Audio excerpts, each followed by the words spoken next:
Okay, if you want to function your best, you want to make sure you have really supple hip flexors. The other reason this is so important is that if they're really restricted, weak, and tight, then you're usually looking at a lot of issues with the lower back. So if you are someone who has this kind of tilted pelvis, like I have, and lots of athletes, especially hockey players and jumping and sprinting sports, if you got this tilted pelvis, it's usually because the hip flexors are really tight.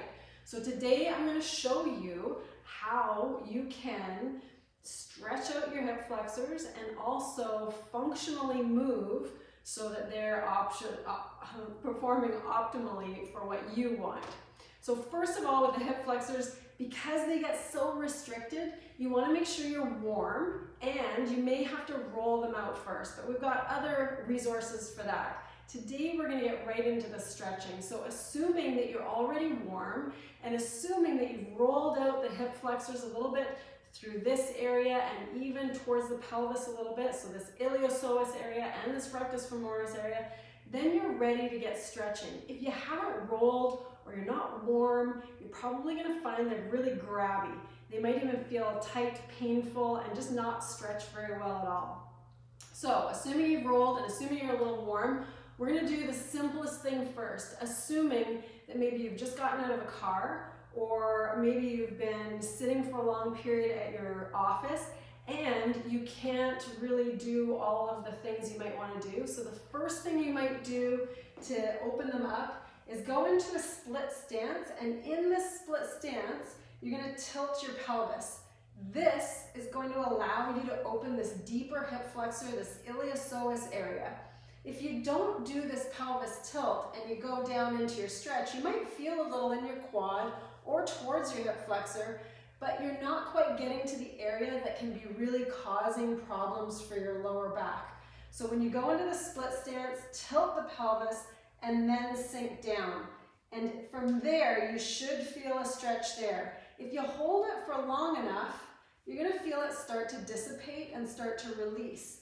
If that's the case and you want to go a little deeper, you're going to engage this glute. That'll keep it opening up, and you're going to lean slightly away. And that will get a really intense pull through this area. This one will be pretty easy to get if you're really tight through the pelvis and through the hips. If you haven't done it before, practice this pelvic tilt, because that's going to be the key movement that will allow you to get into this deeper hip flexor. If you try and go into it and your back is arched, you're not going to get the area that you really need, and you're going to be going into this lower back point as your axis. Remember that when your hip flexors are tight, so right in here, your body is always going to look for a range of motion in the joints above or below the tight area. So if the hip flexor is the really tight area, your body's going to try and find mobility in your lower back, the joint above, or down towards your knee. Usually it's going to be the lower back for all of our movements in day-to-day, and that's the area that takes more wear and tear if we're not moving optimally through the hips. Okay, so that first stretch was an easier one to do. Now we're going to go down to a half kneeling position. And this one, in a half kneeling position, that just means one knee is up, one knee is down. For this position though, you've got this great option of internally rotating the thigh or externally rotating the thigh. So I still want to do that pelvic tilt. I still want to push forward and I can get that hip open, but I've got this option to play with some of the angles. Because we've got the groin involved, the iliotibial band involved as well, you've got other areas that can be tight along with it and be shifting the spots that are really restricting your hip. So I can go and move my foot in and then, or out I should say, and that's going to internally rotate my thigh and then push forward into the stretch. Or if you find that that's not the tightest area for you, you can put your foot in and your thigh is externally rotated and push forward from there.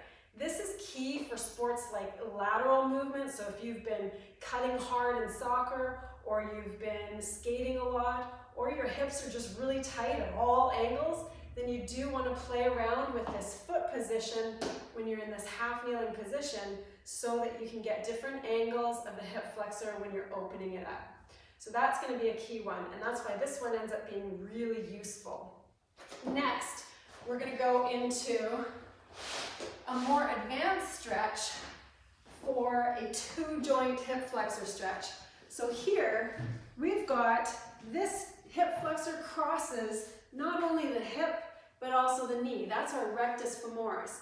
But the one that's in here a little deeper, this iliopsoas, attaches to the spine, and so it's really important to have the pelvis stable, like we've been doing that pelvic tilt, holding that position, but we can also get into this rectus femoris when we add another joint into the stretch by doing a two-joint hip flexor stretch.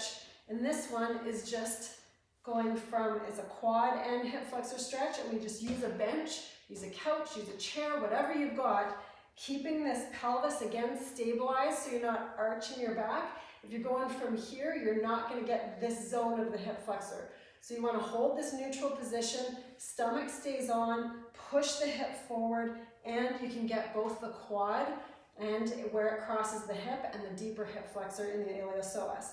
So this one ends up being a really key stretch. This is one that can be done on the day-to-day for maintenance and will be really helpful to keep the quad and the hip staying open, since this ends up being a really easy area to get tight. Now I'm going to show you one more hip flexor stretch. It's a little more advanced, but so amazing when you haven't been able to get some deeper success. So say you've rolled, you're warm, you've done some stretches, then what you're going to do is you're going to put a band around your hip way up high, like right under the glute, right at the joint of the hip. And when you do this, you're going to back up so you've got some good tension on this band, and then go into that stretch, that half kneeling position, go into that half kneeling hip flexor stretch from here. Now all I'm doing is this is pulling or translating this femur forward a little bit, which is going to help open this deep hip flexor a little bit more than you'll be able to get when you're in your position without the band pulling. It also enables you to hold your pelvis a little more and lean back while leaning away to get a deeper pull through that hip flexor, a gentle, more intense stretch. So we really want to get this area open. Okay, so those are the stretches, but those don't really matter if you can't functionally move. So we want to make sure that even if you've stretched out, I've seen lots of athletes, lots of clients diligently stretch through their hip flexors, but then when they get into day-to-day movements, they're not applying the opening through the hip flexor or the stabilizing through the other muscles. And what I mean by stabilizing through the other muscles is that the pelvis is going to stay in its best position, most functional position, if the glute is engaging and the stomach is engaging to hold that position. When the hip flexors are too tight, then the pelvis is usually going to be in an unusual position or non-functional or not optimal position. So when we do things as simple as walking, you can practice a long stride of walking, and this would be when you're fast walking, but when you practice that long stride of walking, if you engage the glute when the stride is back, that will open the hip flexor in a very functional, natural position. But what happens often is that we don't engage the glute at all. So you want to practice engaging the glute in all of your functional movements. So if you're lunging in the gym, you're lifting weights, and you're going for a forward lunge, and you go forward, in this position, in that long stride position, just like in walking, this is where you want that glute to be contracted so that you open the hip flexor. You could do that in a walking lunge. You could also do that in a standing lunge, and especially when you're initiating the movement in a reverse lunge by reaching back with the glute, and then while you're in that back position, still keeping the glute engaged, the stomach on, that's going to give you the best lengthening through the hip flexor. The beautiful thing about that is that the brain will automatically want to send signals to release this tightness when the opposing muscle is engaged and contracting. So it's a really great spot to keep reinforcing the function and reinforcing the opening of that particular area, joint, and muscle. So the next thing for functional movements is going to be a squat movement. So keeping the glutes engaged, the stomach on, and finishing the squat movement. So many people stop their squat somewhere around here, and they haven't finished the last few degrees of the squat. And that last few degrees is critical because it opens the hip flexors and engages the glute. And there's this coupling of the sequence of these two movements that's amazing for keeping the function and the performance, everything that you want to do. Lastly, we're going to look at the step up. Here, if you're doing something like a step up just in day-to-day life, or you're doing it as an exercise, same thing, finishing the movement here with the opening of the hip flexor, the engagement of the glute, the chest high, the stomach strong, instead of what happens most of the time, which is straightening the knee, but not finishing the movement at the hip, which is the functional way to go, and the way to get the most out of the overall hip flexor, glute, and core.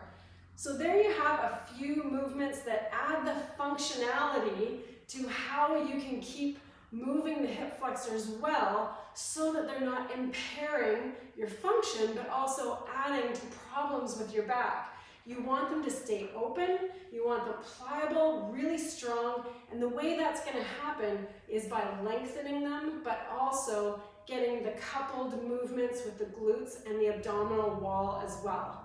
So practice those movements, try some of the stretches, and see how that works for just releasing some of the pressure or some of the demand that's happening for your lower back.